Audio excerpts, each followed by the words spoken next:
Hello everyone, and this is my review for WWE Smackdown on October 25th, 2016. And they start off the show with a quick segment. I mean a quick segment. Usually when you see a segment or promo at the beginning of the show, all of a sudden it's like, oh, here we go. 10, 15, 20 minutes. No, about 2 minutes with Dean Ambrose and James Ellsworth. Basically just going over the night and the whole main event.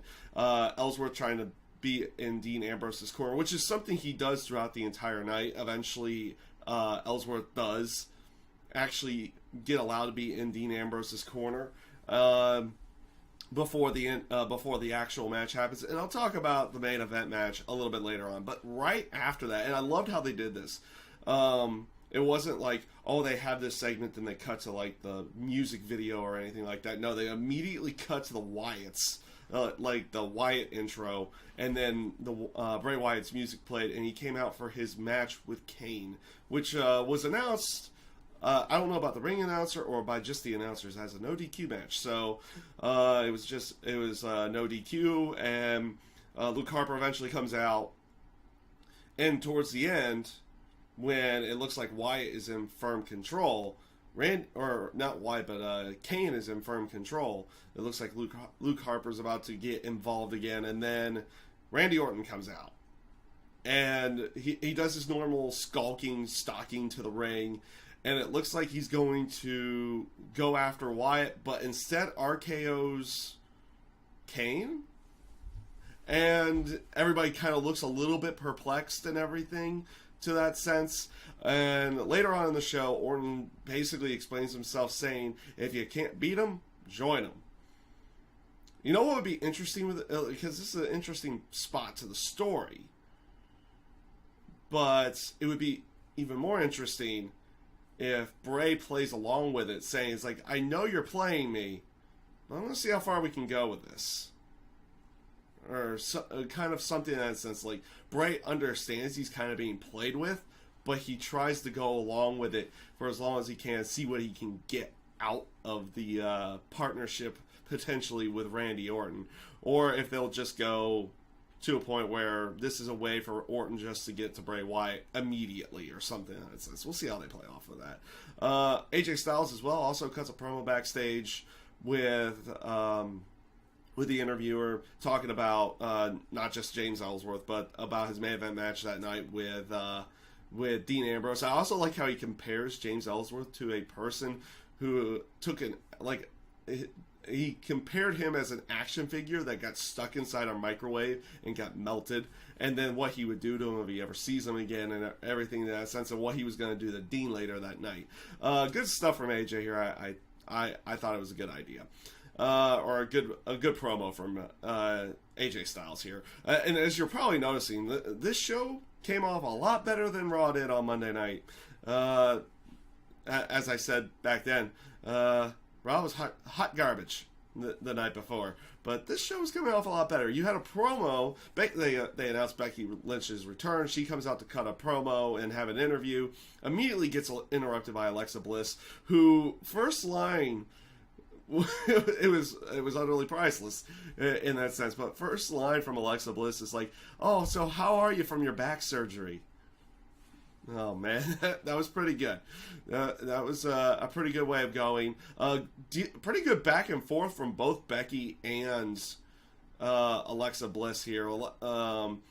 I like how Becky also gets on Alexa Bliss for continually using the Disney references and everything to that sense, and fairy tale style references to all of her promos. I liked how they went with it. They brawl at the end.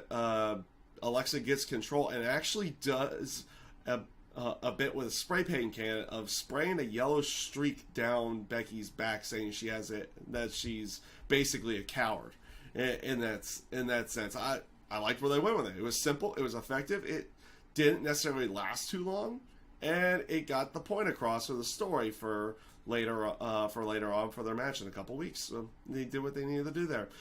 You had the Ascension going up against the Hype Bros, and what this basically was saying, or basically going through this match, is that Daniel Bryan and Shane McMahon are wanting qualifying matches to get on the Survivor Series team for the tag team, and I guess some of the other ones as well, because we also had one with Nikki Bella and Natalya later on. But here you have the Hype Bros going up against the Ascension. They have a decent match, but they give the match again more meaning by saying, "Hey, the winner of this gets on the team."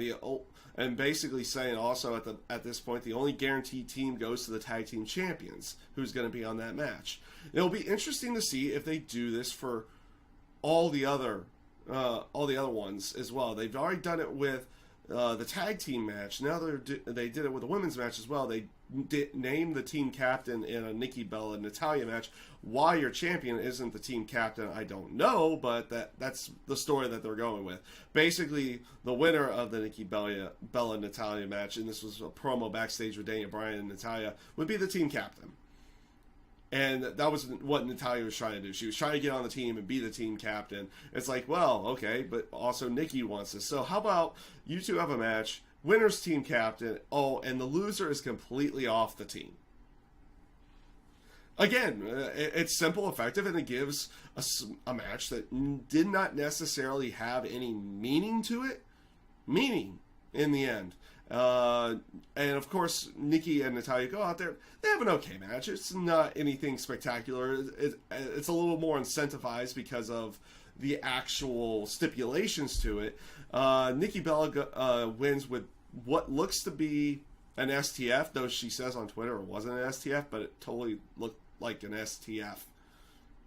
Okay, whatever. We'll go with whatever on that for now. It was an STF. In that case. And she immediately gets attacked from behind after the match by Carmella, continuing on with their feud as well. And of course, Carmella kind of takes out Nikki Bella, does the Bella Buster, and also does a little "you can't see me" to her as well. I'm liking where they're going with Carmella as a heel.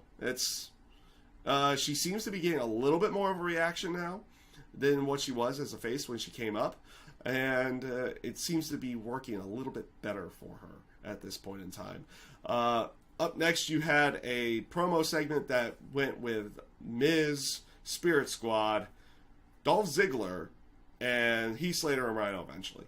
All in all, of course, Miz and Spirit Squad go out there and they start running down Dolph Ziggler for basically saying he's burying the Intercontinental title. There's some pretty good stuff here from Miz. Miz is probably doing some of his best work right now, and so is Dolph Ziggler at this point in time. It's crazy how in their later variations of the career, instead of early or middle portions of their career, they're doing their best work at this point in time to go along with it. Slater and Rhino eventually do come out when it looks like Miz and Spirit Squad were going to do a 3-on-1 attack to Dolph Ziggler, even the odds. They continue on with the promo. Not a bad promo segment. Eventually, they goat Slater and Rhino into a tag team title match with the Spirit Squad. And I just absolutely loved the facial reactions from Rhino, because you could just see him getting angrier and angrier and angrier the entire time before it's just saying, "Yeah, you're on. Let's go. Let's fight." And then, of course, they had the match. Okay match. Of course, they had a little bit of shenanigans with Dolph Ziggler and The Miz. They started arguing. Kenny gets knocked into The Miz. They might use this as a way to get rid of the Spirit Squad in some way, shape, or form. And eventually, Rhino hits the gore to get the victory inside of what was a pretty good. It was an okay match. It wasn't anything spectacular by any stretch of the imagination. And this brings into the main event of the night, which was AJ Styles against Dean Ambrose, and James Ellsworth was in Dean Ambrose's corner. This was a great match. Like, the match leading into the other portions of the storyline, they were telling a pretty good story inside of the match itself, and then you have, like, little snippets of AJ going after Ellsworth really quickly. Early on in the match, he attacks him with, like, a forearm, and Dean goes to check on him and everything in that sense. You also had, later on, AJ going after him again with like a baseball slide outside the ring, knocking James Ellsworth out. And just the good, but also inside the ring with Dean Ambrose and AJ Styles, just really good back and forth between the two of them. Both of them were doing, they were putting on a really good match here between the two of them. And it leads to the finish where Dean knocks AJ Styles out of the ring after like a flurry of kind of false, well, I won't say false finishes, but countered finishes and extra moves to go along with it, but neither one of them actually hitting their finisher. Styles was going for the Styles Clash. He got back body drop to the outside of the ring. Ellsworth was finally coming through, and lo and behold, he hulks up and super kicks him. And this was the absolute best part of it about it. Like, Dean and the referee too, just like stand in bewilderment of what he had just done. And like the ref even delays calling for the DQ and even looks at Dean like as he's pleading for him not to do it. It's like, sorry, I've got to do this, and he DQs Dean Ambrose.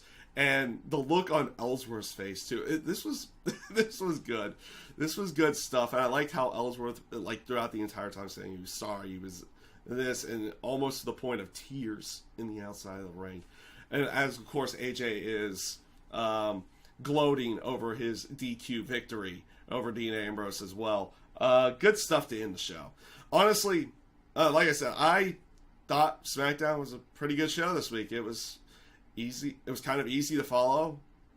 And the storylines, even though they were throwing a few twists and turns to go along with those storylines, you can understand those twists and turns that they were going with and seeing where they're going to go here in the future. Overall, pretty good show this week. I thoroughly enjoyed SmackDown this week, and we'll see where they go with everything next week. They have a lot longer to go with now, or they've had a lot longer to go with and build storylines since their last pay-per-view.